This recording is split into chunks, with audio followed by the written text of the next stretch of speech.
One of the things that I found when I was playing around with this camera the other day was that you can look under stuff whether you really wanted to see what was under there or not. But the real kicker was when I came over here in the kitchen to the refrigerator. I was like, oh my goodness. That has got to be dealt with really quick. We're going to start with this as clean as we can get it with a vacuum cleaner. And then take it off and see what's under the coils.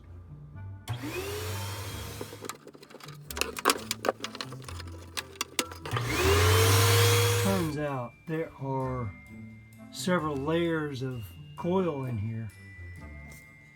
They're basically in a V fashion. You know, this one's leaning that way, the next one's leaning that way, the next one's leaning that way, all down through there.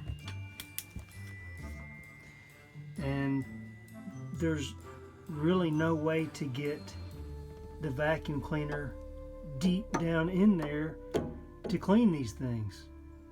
So let this be a lesson. Clean under your refrigerator and keep it clean and vacuum it out. And I don't know why in the world they don't put a filter behind that plastic plate that goes right here. That would save a lot of cleaning, you know. And then put a timer, because they got timers on these refrigerators to clean your water filter or replace your water filter. How about put a timer on it to clean or replace your air filter that should be right here. I've got an air tank with about 40 psi of air in it, and I'm just gonna have to get it out of there. I don't have a choice really.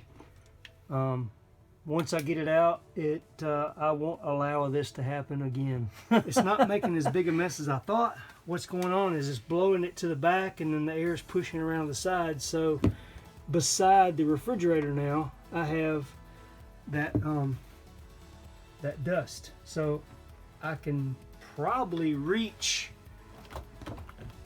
most of that with my vacuum cleaner, and that's what I'm going to try now. A lot of air pressure is what's needed to get down and dirty with the refrigerator coils. I think that's going to do just fine. Okay, now what I'm going to do, I'm going to try to Velcro some of this 1/4 inch filter media to those openings right there. We'll see how that works.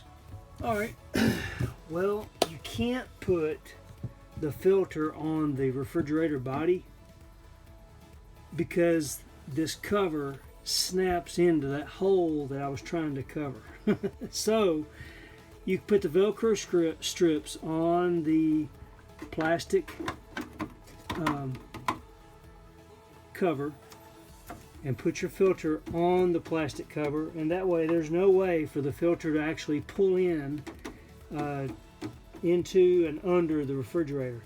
So I've got, because of the length that this stuff comes in, I had to use 2 pieces. There's a piece there and a piece there.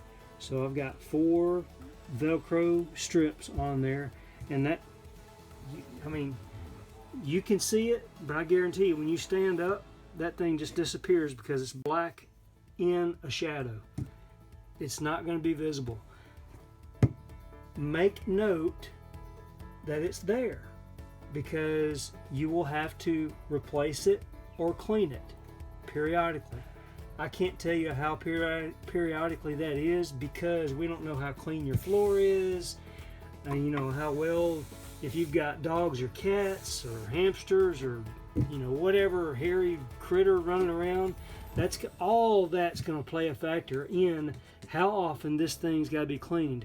But I would tell you this, once you've cleaned under a refrigerator, you will likely do something to try to minimize that task again, and the filter is the answer. Hey, if you like what you see, please subscribe right here. Also, give me a thumbs up. If you don't like the video, give me 2 thumbs down. Hit the thumbs down twice. And watch this next video. Hey, thanks for watching.